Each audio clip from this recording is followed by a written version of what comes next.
ప్రభు మనతో పాటు నడిచి వస్తున్నాడు.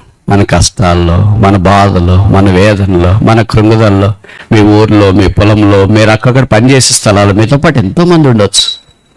కానీ ప్రభు మీతో పాటు నడిచి వస్తున్నాడు.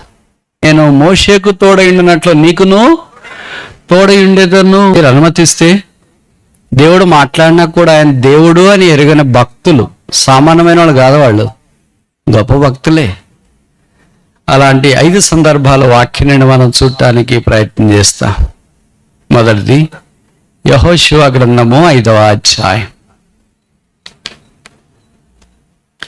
Book of Joshua chapter 5 verse 15. Yehoshuva గ్రంథము 5వ అధ్యాయము 15వ వచనం. అందుకు యెహోవా సేనాధిపతి, నీవు నిలిచి ఉన్న ఈ స్థలము పరిశుద్ధమైనది.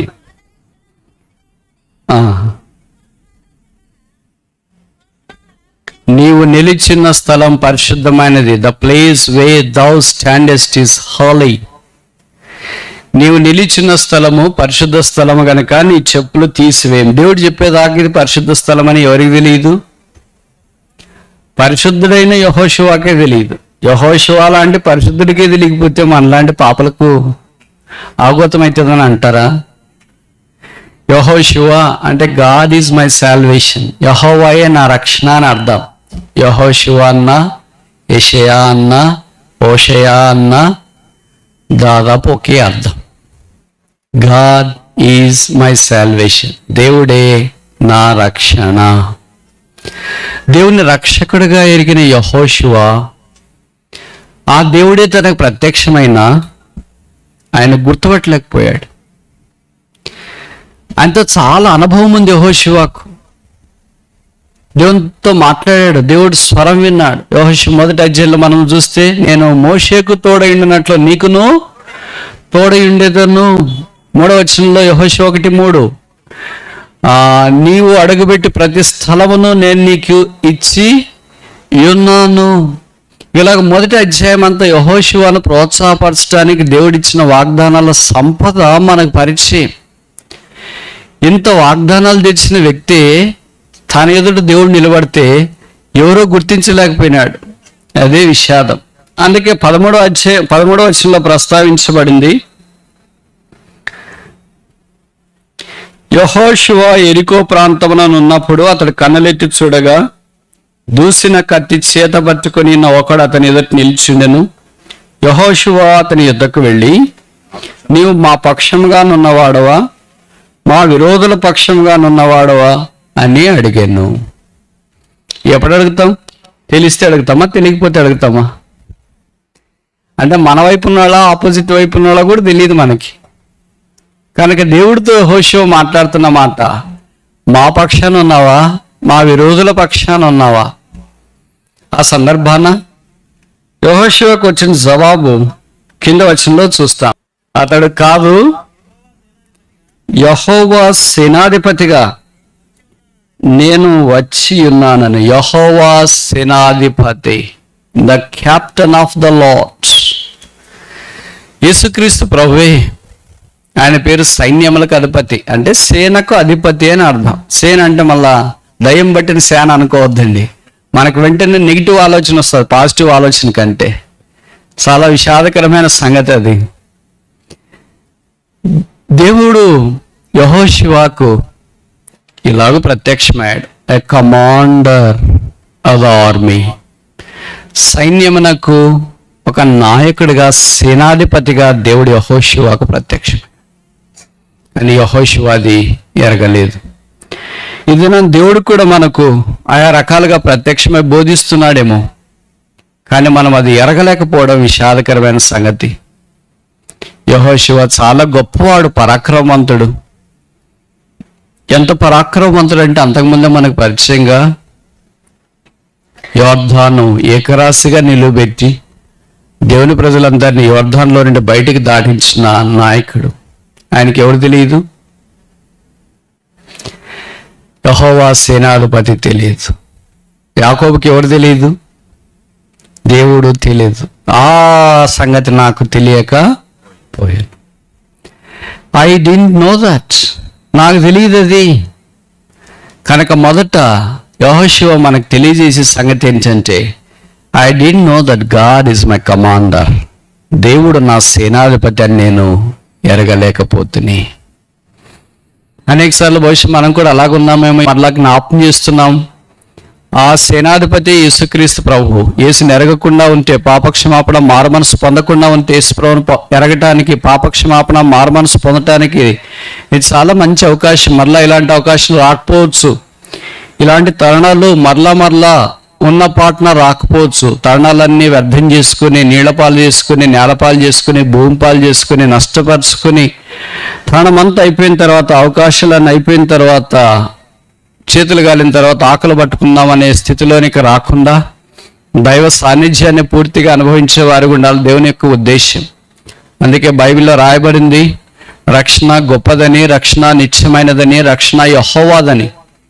కనుక ఇంకా యేసుని అంగీకరించుకుందా ఉంటే, మీరు ఆన్లైన్లో దేవుని వాక్యం వింటున్నా, లేదా ఆఫ్లైన్లో ఇక్కడికి వచ్చి దేవుని యొక్క వాక్యం వింటున్నా, మీకు తెలియజేసే సందేశం ఏంటంటే, యేసుక్రీస్తు ప్రభు పాపల రక్షకుడు. 1 తిమోతి 2:5 చెప్పబడిన దేవుడు ఒక్కడే, దేవునికి నేను నరులకును మధ్యవర్తి ఒక్కడే, ఆయనే క్రీస్తు యేసును నరుడు. ఆ యేసుక్రీస్తు ప్రభు వారు మానవాకారాన్ని భూమి మీదకి వచ్చినాడు. మనుషుల పాపాలు తీసివేయట ఆయన ప్రధానమైన కార్యము.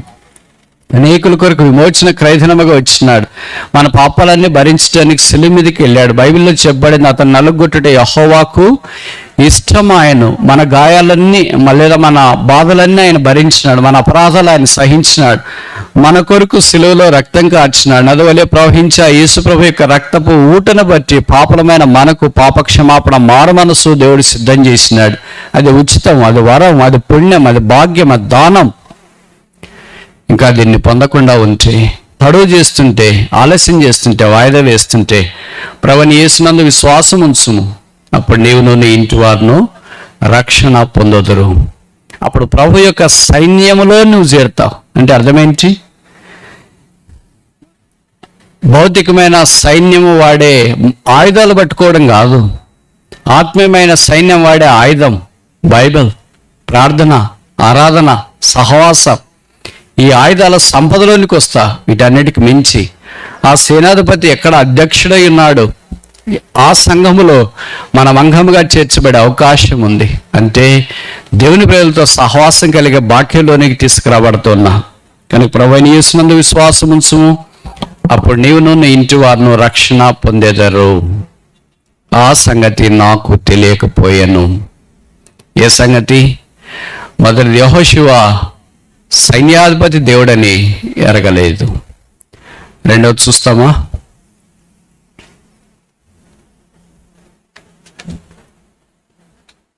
సమూయేలు మొదటి గ్రంథం 3వ అధ్యాయం. 1 Samuel chapter 3. సమూయేలు మొదటి గ్రంథం 3వ అధ్యాయం 7వ వచనం. 1 Samuel chapter 3 verse 17. సమూయేలు అప్పటికి యెహోవాను ఎరగకుండెను. యెహోవా వాక్కు అతనికి ఇంకా ప్రత్యక్షము కాలేదు. ఇక్కడ ఒక బలమైన ప్రవక్త ఉన్నాడు. ఆయన పేరు సమూయేలు. సమూయేలు అనగా హర్డ్ ఆఫ్ గాడ్, దేవుని ద్వారా వినబడినవాడు, లేదా హీ దట్ హియర్eth ద ప్రేయర్స్, ప్రార్థన ఆలకించువాడు అని అర్థం. ఆయనకు మంచి బ్యాక్గ్రౌండ్ ఉంది. వాళ్ళ అమ్మగారు మంచి ప్రార్థనా పర్రాలు, హన్నా అని మనకు తెలుసు. వారు ఏటేటా దేవుని మందిరానికి క్రమం తప్పకుండా వచ్చినారు.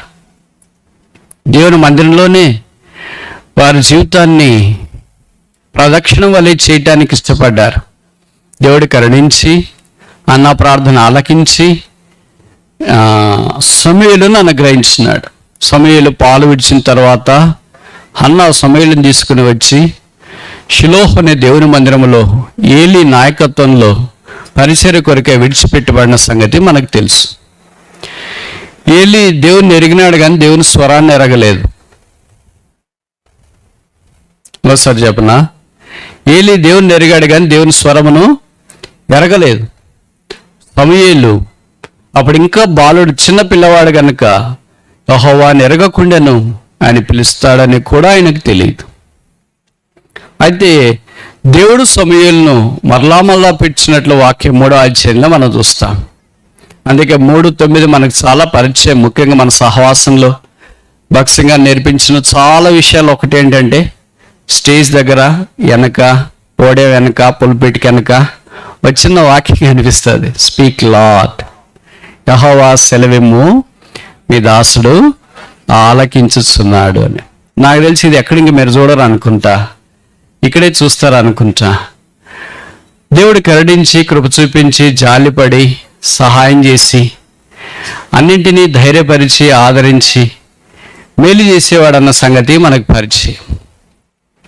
కనుక దేవుడు మాట్లాడిన నరుడు ఎంత ధన్యుడు.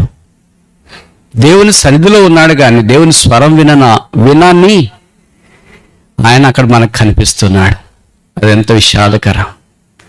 ఇప్పుడు సంగతి ఏంటంటే, ఏలీ దేవుని స్వరం వినకుండా దేవుని మందిరంలోనే రోజులు గడిపేస్తున్నాడు. కానీ సమూయేలు వచ్చిన కొత్తలోనే దేవుని స్వరం వినడం ఆరంభించబడింది. అందుకే ఆయనకి తెలియకపోయినా ఆయన విన్నాడు. సమూయేలు సమూయేలు అని దేవుడు పిలవడం ఆయనకు కనిపించింది. ఇది కూడా రాత్రే.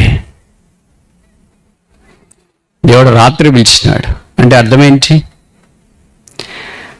వెలుగు లేనప్పుడు అంటే అర్థమేంటి? సహాయం లేనప్పుడు అంటే అర్థమేంటి? పరిచయస్తులు లేనప్పుడు, ఎవరు లేనప్పుడు, ఒక్కడే ఉన్నప్పుడు, నిరీక్షణకు ఆధారం లేనప్పుడు, తన చుట్టూ ఎవరు మాట్లాడేవారు లేరు అని అనుకున్నప్పుడు. ఇప్పుడు సమయాలతో ఎవరు మాట్లాడతారు చెప్పండి? మామూలుగా అయితే ఎవరైనా మాట్లాడటానికి ఉన్నారా? వాళ్ళ అమ్మగారు కానీ వాళ్ళు కానీ ఎవరు ఆయన దగ్గర లేరు మాట్లాడటానికి. మాట్లాడితే దేవుడు మాట్లాడాలా, లేకపోతే ఆయనే వెళ్ళి ఏలీతో కానీ మాట్లాడాలా. ఇంక ఏలీ కుమారులు అసలు వాళ్ళని మనం ఎక్కడ పడతామో వాళ్ళు మనకి ఎక్కడ దొరుకుతారు. అసలు సమయాలు అంటే వాళ్ళకి లెక్కే ఉండదు కూడా. ఏంటి నిన్నవన్న వచ్చినోడు, చిన్నోడు, బాలుడు, దేవుడు మాట్లాడడం ఏంటి అని అనుకున్నారేమో. కానీ దేవుడు సమూయేలుతో మాట్లాడాడు. సమూయేలు అని పిలువగా సమూయేలుకి తెలియలేదు. అందుకే సమూయేలు ఏమనుకున్నాడంటే, ఏలీ పిలిచినాడేమో ఆయన దగ్గరికి వెళ్ళాడు రాత్రిపూట. నేను ఒక ప్రశ్న నేరుగా అడుగుతాను, మీరు సూటికి జవాబు చెప్పండి. మీరు టీనేజ్లో అంటే 18 ఏళ్ల లోపట ఉన్నప్పుడు మీ అమ్మగారు నాన్నగారు పేరు పెట్టేవాళ్ళని మిమ్మల్ని పిలిచినారు అనుకో, వేరే పడక గదిలోనండి, వెళ్తారా వెళ్ళరా? వెరీ గుడ్, వెళ్ళరు. నాకు తెలిసి ఎందుకు వెళ్ళరో చెప్పనా? వాళ్ళకి నిద్ర పట్టింట్లేదు, పిలుస్తుంటారు. ఒకవేళ ఏమన్నా భయం వేసి, అంటే ఎందుకు నన్ను పిలుస్తున్నారు, ఏమన్నా మా నాన్నకి మా అమ్మకి ఏమన్నా ఇప్పుడు బాగాలేకుండా అయిందేమో అని భయం వేస్తే తప్ప సాధారణ పరిస్థితుల్లో సాధారణంగా వెళ్ళటానికి ఏమి చెప్పు ఎక్కడున్నానులే అని ఏమన్నా అంటారేమో తప్ప, ఆ భయం వేస్తే ఏమైనా జరిగిందేమో నాన్నగారికి అమ్మగారికి అంటేనే బహుశా వాళ్ళ దగ్గరికి వెళ్తారు తప్ప, ఇంకా సాధారణంగా వాళ్ళు పిలుస్తున్నారంటే మాకు నిద్ర వస్తుంది, కావాలంటే ఉదయం మాట్లాడాలని పడుకోండి అని అంటారేమో. సమయాలు అలాగ అనుకోలేదు. అలాగ ఉన్నా కూడా సమయాలదేం పొరపాట్లేదు. ఎందుకంటే నాకు మామూలుగా మనం చెప్తాం కదా, వినపడలేదండి, వినిపించింటే నేను మాట్లాడినా, వినిపించింటే నేను మీ దగ్గరికి రానా, అసలు మీరు మాట్లాడితే రాకుండా ఎలాగుంటానండి అని బహుశా మనం అంటామేమో. సమయాలు అలా కాదు. మొదటిసారి పిలిచినప్పుడే ఆయన దగ్గరికి, రెండోసారి పిలిచినప్పుడు ఏంటంటే మళ్ళా పిలిచేసారు అని వెళ్ళాడు. ఇప్పుడు ఏలీకి అర్థమైంది దేవుడు మాట్లాడుతున్నాడు. అనుభవస్తుడు కదా, ఎంతైనా అనుభవం పనిచేస్తుంది. ఒకప్పుడు కాకపోయినా, 2 సార్లు కాకపోయినా, 3వసారికైనా అనుభవం పనిచేస్తుంది. అందుకే ఏలీ సమూయేలు గుర్తించి, నేను కాదు పిలిచింది, బహుశా దేవుడు నిన్ను పిలుస్తున్నాడేమో, ఇంకొకసారి నీ స్వరం వింటే, ఏమని సమూయేలు సమూయేలు అనే మాట నువ్వు వింటే నువ్వు ఏం జవాబు చెప్పాలంటే, speak lord for thy servant heareth, యెహోవా సెలవిమ్ము, నీ దాసుడు ఆలకిస్తున్నా.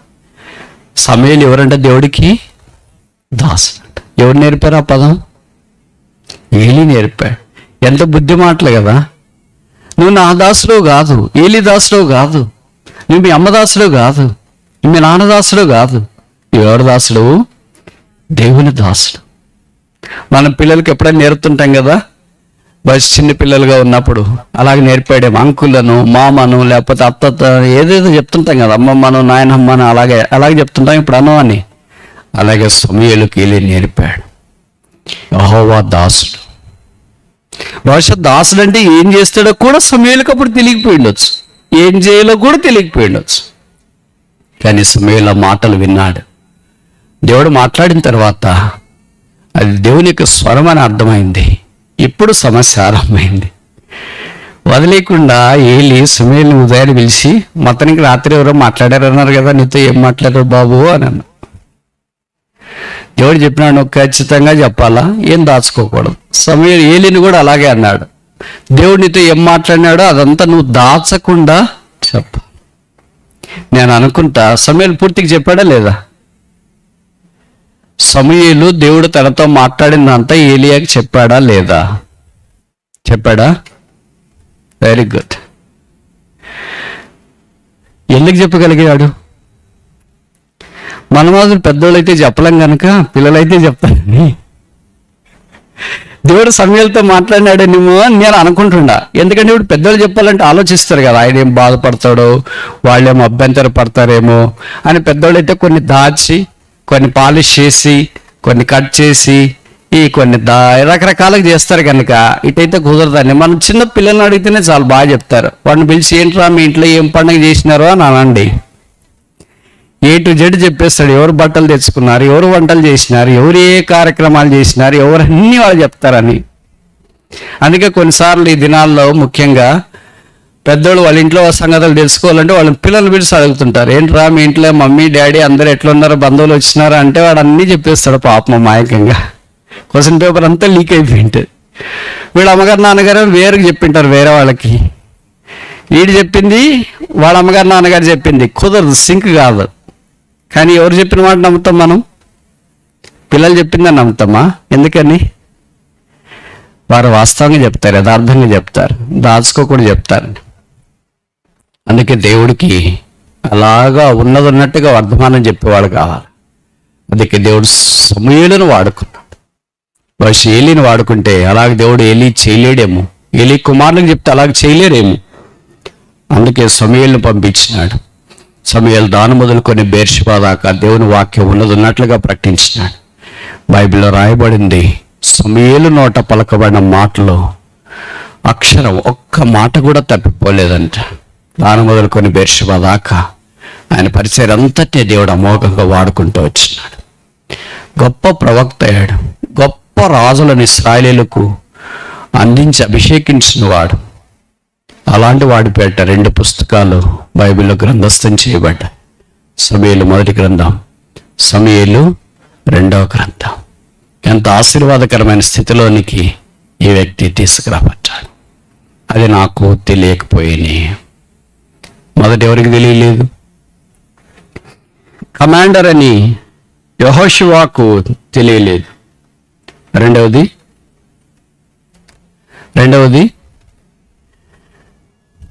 దేవుడు కంట్రోలర్, నిర్వహించేవాడు, మాట్లాడేవాడు అని యెహోషువాకు తెలియలేదు. ఇప్పుడు మూడోది చూస్తామా? లూకా సువార్త 24వ అధ్యాయం. సమూయేలుకు తెలియలేదు మనించి. లూకా సువార్త 24వ అధ్యాయం 3వ వచనం. Luke chapter 24. లూకా సువార్త 24వ అధ్యాయము 3వ వచనం. ప్రభువైన యేసు దేహము వారికి కనబడలేదు. ఆ తర్వాత కింద వచనం చూస్తే 31. వారి కన్నులు తెరవబడి ఆయనను గుర్తుపట్టిరి, అంతటా ఆయన వారికి అదృశ్యుడాయను. మొదటి 6వ వచనంలోనైతే మగ్దలేని మరియ కొంతమంది స్త్రీలు సమాధి దగ్గరికి వచ్చినారు, ఖాళీ సమాధిని చూచినారు. యేసుని ఎవరైనా ఎత్తుకొని పోయారేమో. మగ్దలేని మరి అక్కడ తోటమాలి అనుకుని ఆయన ప్రాధేయపడింది, అయ్యా నా ప్రభువును ఏం చేశారంట? ఎవరిని? బతికుండేదాకా ప్రభువుని సమాధిలో పెట్టిన తర్వాత అదే పేరే వాడతామా? ఇప్పుడు బ్రతుకున్నంత దాకా ఏమంటారు? అమ్మ, నాయన, అన్న, అక్క, చెల్లి, అవ్వ, తాత, అదే ఏదో ఒక పేరు ఉంటుంది. సమాధిలో పెట్టి చనిపోయిన వెంటనే సమాధి దాకా కూడా వదిలే, చనిపోయిన వెంటనే ఏమంటాం? అంకుల్ని ఎక్కడ పెట్టినారంటామా? ఆంటీని ఎక్కడ పెట్టారు అని అంటామా? బాడీ దేహాన్ని ఎక్కడ పెట్టారో అని అడుగుతాం. దానికి ఏ లింగ భేదము లేదు. There is no gender difference. అంటే స్త్రీ అని పురుషుడని తేడా లేదు. చిన్నలని, పెద్దలని, కన్యకులని, యవనస్తులని, సామాన్లని, తర్వాత సేవకులని, బోధకులని, కాపర్లని, ఉపదేశకులని లేదు. అందరికి ఒకటే ఒక క్యాప్షన్, ఒకటే ఒక పేరు. ఏంటది? బాడీ ఎక్కడ పెట్టారు? ఇంకా రాలేదు, హాస్పిటల్లోనే ఉంది. ఎప్పుడు వస్తుంది? భూస్థాపన ఎప్పుడు? ఒకటి వెళ్తుంది. ఇప్పుడు భూస్థాపన చేసి 3 రోజులు అయిపోయిన తర్వాత ఇంకా అక్కడికి వెళ్ళి మా డాడీ ఎక్కడా, మా మమ్మీ ఎక్కడా, మా తాతయ్య ఎక్కడా, మా అమ్మమ్మ ఎక్కడా అని అంటారా? మగ్దలేని మరియా నా ప్రభువుని ఎవరో ఎత్తుకొని పోయి, అంటే ఆమె యేసుక్రీస్తు ప్రభువారిని చనిపోయిన దేహముగా చూడట్లేదు. ఒక వ్యక్తిని మనం పేరుతో పిలుస్తున్నామంటే అర్థమేంటి? బ్రతికున్నాడనే కదా అర్థం. కానీ యేసుప్రభు వారు చనిపోయినాడని ఆమె చూడట్లేదు, కానీ యేసుప్రభు వారు బ్రతికున్నాడని ఆమె చూస్తుంది. కనుక నా ప్రభువుని ఎవరో ఎత్తుకొని పోయిరి. ప్రభు ఆమెతో మాట్లాడుతున్నాడు, కానీ ఆమె గుర్తుపట్టలేదని వాక్యంలో మనం గమనిస్తున్నాం. ఆ తర్వాత అదే ఆదివారం యెరూషలేము నుండి ఎమ్మాయి గ్రామానికి 2 మనుషులు బయలుదేరి వెళ్తున్నారు. బహుశా వీళ్ళు భార్య భర్తలు అయి ఉండొచ్చు, క్లైఫా ఆయన భార్య. వీరు బయలుదేరి వెళుతుంటే ఎంతో పెద్ద దారి ఉండొచ్చు. అది ఆమడు దూరం, అంటే 7 మైళ్ళు, అంటే దాదాపు 10 కిలోమీటర్లు. వీళ్ళు ప్రయాణం ఆరంభించినారు. ప్రయాణం ఆరంభించి బయలుదేరి వెళుతూ ఉన్నారు. ఇక్కడ రాయబడిన మాట ఏంటంటే, యేసు వచ్చి తానే వారితో నడిచెను. లూకా సువార్త 24:15 మనం చూస్తాం.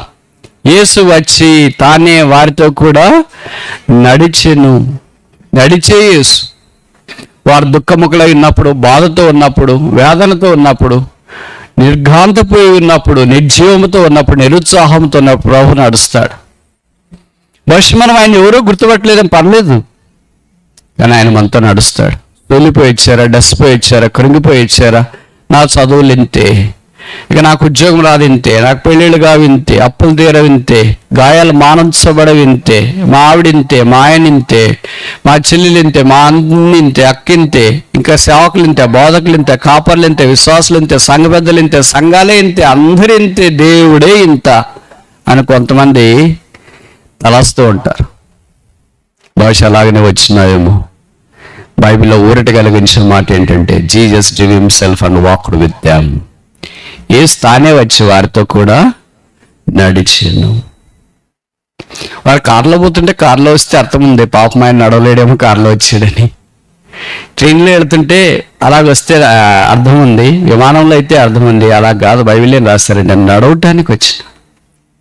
నడవటానికి ఎవరన్నా వస్తారా? కనీసం సైకిల్ అన్నీ ఉన్నాయి, వాళ్ళని ఎక్కడానికి ఇష్టపడతారు, కానీ నడవటానికి ఎవరు రారుగా. నడక భారం, నడక కష్టం, నడక ఇబ్బంది, నడకలో ప్రయాస ఉంది, నడక భవిష్యత్ చెమటగా అరుస్తుందేమో, నడక అలిసిపోయేటట్టు చేస్తుందేమో. ప్రభువు నడుస్తూ నడుస్తూ నడుస్తూ వాళ్ళతో పాటు ఎంత నడవాలి చూడండి. ప్రభు తానే వచ్చి నడిచినాడు. మనం యాత్రలో నడుస్తున్నాం. అందుకే అబ్రహాముకి దేవుడు ఆదికాండం 17వ అధ్యాయంలో చెప్పాడు కదా, నా సన్నిధిలో నిందారహితుడవై నడుము, వాక్ బిఫోర్ మీ. కొలస్సీ పత్రికలో చెప్పబడింది కదా, walk worthy of the lord. క్రీస్తు యేసుకు తగినట్లు నడుచుకొనుడి. బైబిల్లో ఒక వ్యక్తి దేవునితో నడిచినాడు, పేరేంటి? హనోకు. దేవునితో కూడా నడిచెను. దేవుడు ఆయన్ని తీసుకొని పోయాడు. 365 సంవత్సరాల నడిచినట్లు వాక్యంలో మనం నడుచుట అంటే అర్థం ఏంటంటే అవినాభావ ఆత్మీయ సంబంధంలో ఉన్నారు. ఇంకో మాటలో చెప్పాలంటే వారిద్దరు అరెమర లేకుండా దైవ సాన్నిధ్యాన్ని అనుభవించే స్థానంలో ఉన్నారు. ఈ క్లైపా ఆయన భార్య. పేదలు అనుకుంటా నడిచిపోతున్నారంటేనే అర్థం అదే కదా, పేదలనే కదా. ధనవంతులు ఏంటి? ఆ దినాల్లోనైతే ధనవంతులు రథాల్లో పోయేవాళ్ళు. ఎందుకంటే అపోస్తుల కార్యాలు 8వ అధ్యాయంలో ధనవంతుడు, ఆయన ఫినాన్స్ మినిస్టర్ ఉన్నాడు కదా, రథంలో వెళ్ళాడు. కొంతమంది మధ్యతరగతి వాళ్ళు అయితే గాడిదల మీద వెళ్ళేవాళ్ళు. పేదలైతే నడిచి వెళ్ళడం వాళ్ళకి ఆనవాయితీ. ఈ క్లైప ఆయన భార్య బహుశా వీళ్ళు నడిచి వెళ్తున్నారు, ప్రభు వారితో కూడా నడిచినాడు. వీళ్ళు నడిచి వెళ్ళి అనవసరమైన సంగతులు మాట్లాడుకోవట్లేదు. మనం నడిచి వెళితే దారి తొందరగా సాగాలంటే వేరే వాళ్ళని గురించి చెడ్డగా మాట్లాడితే దారంతోనే సాగుతుంది. మనల గురించి ఇరుగు పొరుగు వారి గురించి మంచిగా మాట్లాడితే దారి సాగినట్లే లేదు. ఎంతసేపు నడుస్తున్నా, ఎంతసేపు పని చేస్తున్నా, ఎంతసేపు కోస్తున్నాం, ఏం కోసినట్లే లేదా, పని సాగినట్లే లేదా, జరిగినట్లే లేదని మంచి మాట్లాడితే అలాగే మనకు అనిపిస్తూ ఉంటుంది. ఆ బస్సులో ఇక్కడి నుండి ఎక్కడికో ప్రయాణం చేస్తున్నారు అనుకోండి, ప్రార్థన చేసుకుంటే ఊరు ఎప్పుడు రాలేదే అని అనుకుంటుంటారు. అలా కాకుండా వేరే పనులు చేసుకుంటున్నాడు, అయ్యో అప్పుడే వచ్చేసిందా. ప్రార్థన చేసుకుంటే ఊరు వచ్చినట్టు అనిపించదు, బైబిల్ చదివితే ఊరు వచ్చినట్టు అనిపించదు, దైవికమైన మాటలు సాక్ష్యం పక్కన వాళ్ళతో చెప్తే ఊరు వచ్చినట్లు అనిపించదు. కానీ దేవునికి ఇష్టం లేని సంగతులు మనం మాట్లాడుతుంటే అప్పుడే ఊరు వచ్చినట్టు అనిపిస్తుంది, అప్పుడే మన స్టేజ్ వచ్చినట్టు అనిపిస్తుంది, అప్పుడే వెళ్ళిపోతున్నట్లు అనిపిస్తుంది. ప్రభు వారి దగ్గరికి వచ్చినాడు. యెరూషలేము గురించి లేదా యెరూషలేములో జరిగిన సంగతుల గురించి మాట్లాడుతున్నారు. అసలు విషయాలు ఏంటయ్యా అని. అయ్యో నీకు తెలీదా, ఈ మధ్యలోనే జరిగింది. యెరూషలేములో చాలా సంగతులు జరిగాయి. 3 రోజుల నుండి ఒకటే చెప్తున్నారే. ఏం చెప్పారు? వాట్సాప్లో చెప్తున్నారు, తర్వాత ఏంటి యూట్యూబ్లో చెప్తున్నారు, గ్రూప్లో చెప్తున్నారు, అన్నిట్లో చెప్తున్నారు. ఏమని? నజరేయుడని యేసుని సిలువ వేసిరే అని 3వ దినాన్ని తిరిగి లేస్తాడని. మీకు తెలీదా? ఎక్కడ చూసినా అదే అదే, ఎక్కడ చూసినా అదే అని. ఒక వ్యక్తి ఎదుట దగ్గరికి వెళ్ళి ఆ వ్యక్తిని గురించి నీకు తెలియదా అంటే ఆయన గుర్తుపట్టుకోకుండా ఎలాగుంటుంది, ఎంత కష్టంగా ఉంటుంది. ఒక ఉదాహరణ చెప్పిన, యోసేపు దగ్గర కూడా సహోదరులు ఐగుప్తులో యోసేపు ప్రధానమంత్రిగా ఉన్నప్పుడు వచ్చినారు. యోసేపు అడిగినాడు, అసలు మీరు ఎంతమంది అన్నదమ్ములు అని. మేము 12 మంది ఉంటిమి, వాడు రాలేదు, ఇంకోటి చచ్చిపోయాడు అని చెప్పారు. బతికున్న ఎదురు దగ్గరికి వెళ్ళి వాడు చచ్చిపోయినాడని చెప్తే ఎంత మాయకంగా ఉంటుంది. వాడు చనిపోయాను, ఇంకోటి చనిపోయాను అని అంది. యోసేపు, నన్నే చంపేస్తారా మీరు, బతికుని చంపేస్తారు, ఎంత గొప్పలు మీరు అనుకున్నాడేమో లోపట. సరే అలాగా మా నాన్నగారు, తర్వాత నాన్నగారు ఎట్లున్నాడు, మీ నాన్న ఎట్లున్నారు, వాళ్ళు ఎట్లున్నారు, అన్ని సంగతులు మాట్లాడిన సంగతి మనకు తెలుసు. తర్వాత యాకోబు దగ్గరికి వెళ్ళిన చివరిలో వర్తమానం ఏంటి? యోసేపు ఇంకా చావలేదు, అతడు బ్రతికి ఐగుప్తుని ఏలుచున్నాడని వర్తమానం వచ్చింది. యేసు ప్రభు వారు పూర్తిగా చనిపోయి కాదు, సమాధిలో ఉండి కాదు, ఆయన మన పాపాల కొరకే చనిపోయి తిరిగి లేపబడి మన కొరకే దేవుని కుడి పార్శ్వమున విజ్ఞాపన చేస్తున్న ప్రధాన యాజకుడైన ప్రధానమంత్రి అంటే తప్ప. నిషిధ రాత్రి మన అక్కర్ల కొరకే వాగ్దానం చేస్తూ ప్రార్థనలో నిత్యము మనల్ని కాపాడి మొరపెట్టడానికి పూనుకున్న లోకరక్షకుని యొక్క గొప్ప విశేషం ఎంత జ్ఞానయుక్తమైనది. అందుకని ఆయన ప్రధాన యాజకత్వ పరిచయను బట్టి మనం మార్పు లేకుండా అంటే లయము కాకుండా జీవిస్తున్నాం. ఈ క్లైప ఆయన భార్య తిరిగి వారి రోజుకి వెళ్ళే సందర్భం దాకా ప్రభు వారితో సంగతులు మాట్లాడుతూ వచ్చినాడు. మీరు ఊహించండి, ఆ కూరు నుండి 2 భార్య భర్తలు నడిచి వెళ్తున్నారు లేదా బండి మీద వెళ్తున్నారు అనుకోండి. వెళ్ళేటప్పుడు వచ్చేటప్పుడు వాళ్ళిద్దరే ఉంటారా? ఎదురొచ్చేవాళ్ళు లేరు, వెనకొచ్చేవాళ్ళు లేరు, ముందు వచ్చేవాళ్ళు లేరు అని మనం అనుకుంటామా?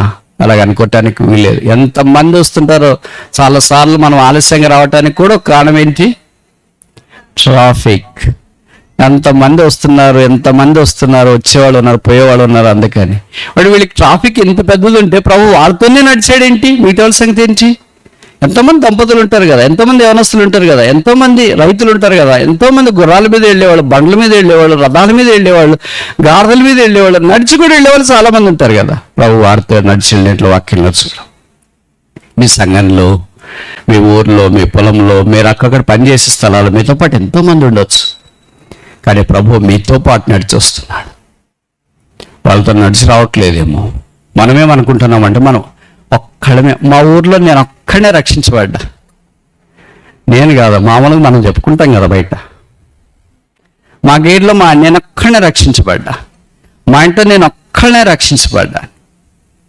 ప్రభు మనతో పాటు నడిచి వస్తున్నాడు. మన కష్టాల్లో, మన బాధలో, మన వేదనలో, మన కృంగుదల్లో, మనంతట్లో ఆయన మనతో పాటు నడిచి వస్తాడు. ఆయన నడిచి వస్తే మనకి ఏదో దారిలో తెలియదు కదా, ఆయనకి వేరే దారి, అందుకే మనతో పాటు వచ్చాడు. ఆయన దారి తెలిసిన తర్వాత వదిలేసి వెళ్ళిపోయాడని మన టైపు కాదు ఆయన.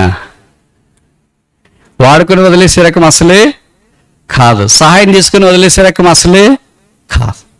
ఆయన వారితో పాటు వాళ్ళ ఊర్లోకి వచ్చాడు, ఇంటి దగ్గరికి కూడా వచ్చాడు. వాళ్ళు ఆయన బలవంతం చేశారు లోపలికి రమ్మని. ఆయన లోపలికి వెళ్ళాడు. ఆ ఊర్లో ఎంతో ధనికులు ఉన్నారేమో, గొప్ప రైతులు ఉన్నారేమో, పేరు మోసిన వాళ్ళు ఉన్నారేమో, వాళ్ళు ఎవరు ఈయన విలువలేదు.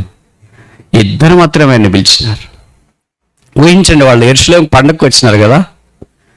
వచ్చిన తర్వాత దాదాపు వారం రోజుల తర్వాత, మనము ఇల్లు వదిలేసి వచ్చిన తర్వాత వారం రోజుల తర్వాత ఇంటికి వెళ్తే ఎట్లున్నా ఇంట్లో అట్లా కూర్చునేక వద్దా, నీళ్ళు తాగేక వద్దా, పడుకునేక వద్దా?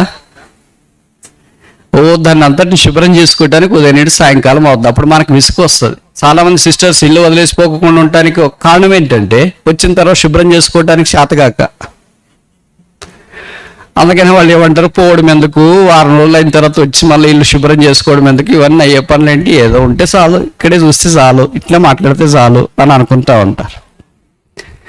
వదిలేసి వచ్చిన తర్వాత ఆ ఇల్లు తిరిగి శుభ్రం చేసుకోవడం చాలా కష్టమైన పని. బట్ వీళ్ళు ఎలా శుభ్రం చేసుకున్నారో మనకు తెలియదు. వీళ్ళ అత్తగారు కూడా అక్కడ ఉన్నట్టు మనకు తెలియదు. అత్తగారు ఉంటే పని చేస్తుందే, పని చేయిస్తుందే. నయోమి లాంటి అత్తుంటే చేస్తుందేమో కానీ ఓర్ఫా లాంటి అత్తుంటే పాము ముంగేసుకున్నట్లే పోట్లాట. అత్త కోడలంటే బైబిల్ ఊరికి పేర్లు పెట్టుకుంటున్నాం మనము, ఏమని, రూత్ అని, నయోమి అని. కానీ అంత సీన్ లేదు ఇక్కడ ఇళ్లలో. చూస్తుంటాం కదా మేము కూడా. అక్కడ కొంతమంది చెప్తారు కదా మాకు కూడా, ఎవళ్ళు ఏది ఫిర్యాదు చేసినా మా అత్తగారు ఇలాగా, మా కోడలు ఇలాగా, ఇవే ఫిర్యాదులు అంతున్నాయి. కానీ మా అల్లుడు ఇలాగండి, మా అల్లుడి కొరకు ప్రార్థన చేయండి. ఇప్పటిదాకా నా చెవులు అలాంటి మాట వినలేదు. దేవుడు అంత మంచి అల్లుళ్ళు మీకు ఇచ్చినాడు, ప్రభుకు స్తోత్రాలు. కానీ వేరే వాళ్ళ గురించి ప్రార్థన చేయమని చెప్పేవాళ్ళు నాకు చాలా మంది ఉన్నారు. మా కోడల కొరకు ప్రార్థన చేయండి, మా అత్తగారి కొరకు ప్రార్థన చేయండి, ఇలాగ చెప్పేవాళ్ళు చాలా మంది కనిపిస్తారు. కానీ మా అల్లుడి కొరకు ప్రార్థన చేయండి అనే వాళ్ళు సాధారణంగా కనపడరు. వీళ్ళు ఎంత మంచి వాళ్ళు అంటే, వాళ్ళకి భోజనం కూడా సిద్ధంగా ఉంది. మరి ఎవరు చేసినారో తెలియదు. ఎందుకంటే రొట్టె తీసుకొని భోజనానికి వాళ్ళు కూర్చున్నారు. యేసుప్రభు గెస్ట్ కదా, ఆయన వచ్చింటే ఆయనకి ఇవ్వటానికి వాళ్ళు పూనుకున్నారు. ప్రభు ఆ రొట్టెనెత్తుకొని స్తోత్రము చేసి అని వాక్యంలో చెప్పబడింది, విరిచి వారికి ఇచ్చాను. ప్రభు ఎందుకు వారితో పాటు నడిచి వచ్చినాడు? ఇప్పుడు స్థూలంగా ఒక మాటలో చెప్పండి. యేసు తానే వచ్చి వారితో కూడా నడిచెను. ఎందుకు చెప్పాను కదా ఇందాక, విరిచి ఇవ్వటానికి వస్తాడు. ఎంత మంచోడు. మందే అది. అంటే ఆయన వారి ద్వారా మనం సమస్తం పొందాము. కానీ ఆయన చేతిలో ఉంటే మన చేతిలోకి వస్తుంది. అప్పుడు ఎంత ఆశీర్వాదం ఉంది. వాళ్ళ కళ్ళు తెరవబడ్డాయి. యేసు అని వారు గుర్తించరే. ప్రభు మనతో ఉంటే మన కళ్ళు తెరవబడతాయి. అందాక వారికి యేసుని తెలియదు. మీరు ఊహిస్తారా, 10 కిలోమీటర్లు మనతో వచ్చిన వ్యక్తి పేరు ఊరు తెలియక కూడా మీరు మాట్లాడినారేంటి? అంత గొప్పలు అనాలా? నేను కూడా ఎక్కడైనా వెళ్ళిన తర్వాత బస్సులో వెళ్ళేటప్పుడు, రైల్లో వెళ్ళేటప్పుడు, విమానం వెళ్ళేటప్పుడు పొరపాటు కూడా పక్కన వాళ్ళతో నోరు తెరిచి మాట్లాడను. ఎందుకంటే సాధారణంగా మనం నోరు తెరిచి మాట్లాడితే బస్సులో కానీ, రైల్లో కానీ, విమానంలో కానీ ఏం మాట్లాడతాం? మీరు ఎట్లున్నారండి, మీ ఆయన ఎట్లున్నాడు, మీ ఆవిడ ఎట్లుంది, ఎంతమంది పిల్లలు అంటే అక్కడి నుండి వాళ్ళు స్టార్ట్ చేస్తారు. మా వాళ్ళు ఒకళ్ళు అమెరికాలో ఉన్నారు, ఒకళ్ళు ఆస్ట్రేలియాలో ఉన్నారు, ఒకళ్ళు ఇక్కడ ఉన్నారు, ఒకళ్ళు అక్కడ ఉన్నారు, ఇక్కడ ఉన్నారు, అట్లా ఇట్లా. వెంటనే మళ్ళీ మనకు కూడా వస్తుంది, మీకు ఎంతమంది అండి అని. దానికి జవాబు చెప్పాలి కదా మనం కూడా. వాళ్ళు ఎక్కడెక్కడ ఉన్నారండి అంటారు, దానికి కూడా జవాబు చెప్పాలి కదా. మనంతట మనం ఎందుకు ఈ కష్టాలు తెచ్చుకోవడం అని మౌనంగా ఉంటే సరిపోద్ది. యేసు ప్రభుతో వాళ్ళు అడగొచ్చు కదా, మీరు ఎవరండి, మీ ఊరు ఏంటండి, ఏం చేస్తున్నారండి, మాతో పాటు వస్తున్నారు, ముందూరే వెళ్ళిపోతున్నారా, లేదా మా ఊరేనా, ఏ కాలనీలో ఉంటారో వెంటనే అడుగుతారు కదా. నేను కొన్నిసార్లు రైల్లో ప్రయాణం చేసేటప్పుడు చూస్తుంటా, ఇరుగు పొరుగు మాట్లాడుకుంటుంటారు. ఎట్లా కలిసిపోతారో, పాల్లో నీళ్లు కలిసినట్లు కలుస్తారు, కానీ పొరపాటున నీళ్ళలో నూనె కలిసినట్లు కలవనే కలవరు. ఇట్లా వెళ్తా ఉన్నారు. ఎక్కడికి వెళ్తా? హైదరాబాద్ వెళ్తా. మాది కూడా హైదరాబాద్. మీరు ఎక్కడ ఉంటారు? బంజారా. మేము కూడా ఎక్కడ? అరే హద్దు పద్దు లేకుండా కలిసిపోతున్నారంటే పక్కనున్న మనిషి ఎలాంటోడు, ఏం కథ, ఏం తెలియట్లేదు. వెంటనే ఫోన్ నంబర్లు మార్చుకోవడం, తర్వాత వాళ్ళ కష్టాలు వర్ణనాతీతం అనుకోండి, అది వేరే విషయం.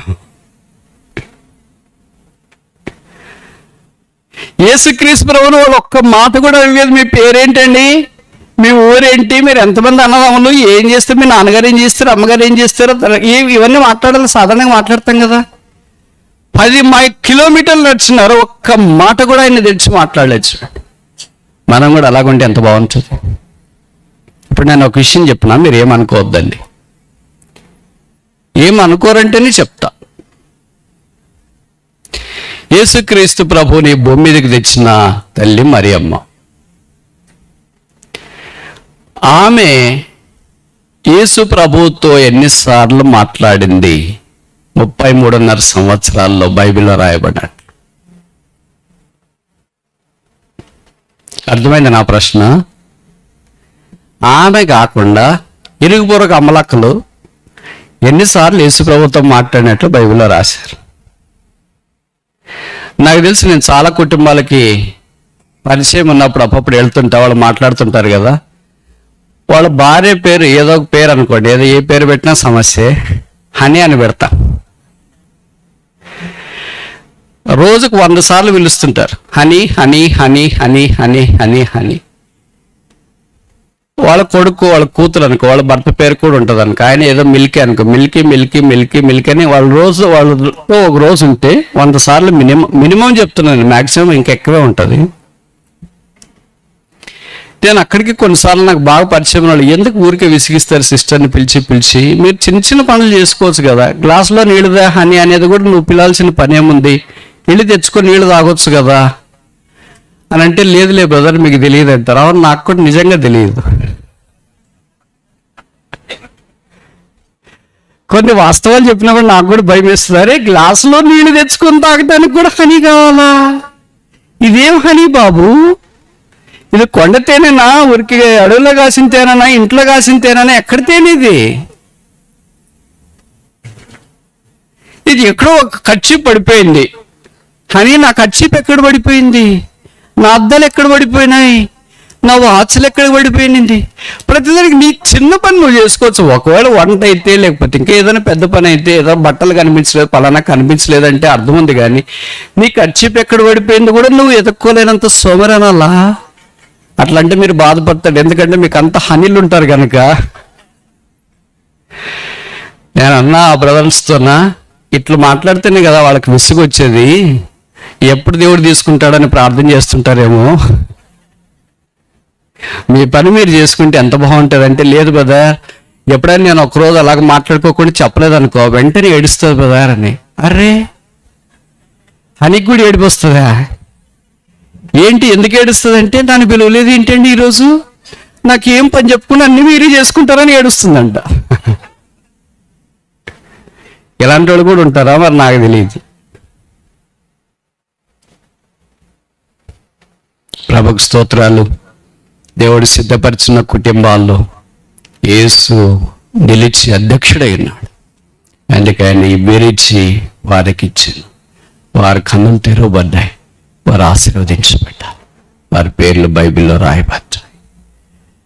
ఇప్పుడు ఒక విషయం చెప్పనా, యేసు ప్రభు వారు తిరిగి లేచిన తర్వాత శిష్యులు కాకుండా వెళ్ళిన దర్శించిన మొదటి ఇల్లు ఇదే. ఎంతో ధన్యకరంగా ఉంటుంది. మనకెవరో మనకింటి ఆత్మీయులు గొప్పలు మన ఇంటికి వచ్చి ప్రార్థన చేస్తే చాలా అనుకుంటాం. సేవకులు పెద్దోళ్ళు, పలానా సేవకుడు మా ఇంటికి వచ్చాడు ప్రార్థన చేసినాడు అనుకుంటాం. ప్రభువే మొదటిసారి మన ఇంటికి వస్తే ఎంత థ్రిల్ ఉంటుంది కదా. పునరుత్థానుడైన యేసు వారి దగ్గరికి వచ్చినాడు, ఇది మన దగ్గరికి రావాలని కోరుతున్నాడు. మనం గుర్తుపట్టలేదేమో యాకోబు వలె, మనం గుర్తుపట్టలేదేమో యెహోషువ వలె, మనం గుర్తుపట్టలేదేమో ఎవరి వలె, సమూయేలు వలె, మనం గుర్తుపట్టలేదేమో ఈ క్లెయోపా దంపతుల వలె. అది నాకు తెలియకపోయాను. కానీ ప్రభువే వచ్చి యాకోబును దర్శించినట్లు, యెహోషువను దర్శించినట్లు, సమూయేలును దర్శించినట్లు, క్లెయోపాను దర్శించినట్లు మనల్ని కూడా దర్శించాలని కోరుతున్నాడు. మన కళ్ళు తెరవబడి ఆయనను చూచి యెహోషువ సాగిలి పడినట్లు, సమూయేలు ప్రభువాని పలికినట్లు, ఈ క్లెయోపా దంపతులు ఆయన చేర్చుకుని ఆశీర్వదించబడినట్లు మనం కూడా ఉండాలని దేవుని యొక్క అభిలాష. ఇది నిశ్చయముగా యెహోవా ఈ స్థలమందున్నాడు, అది నాకు తెలియకపోయాను.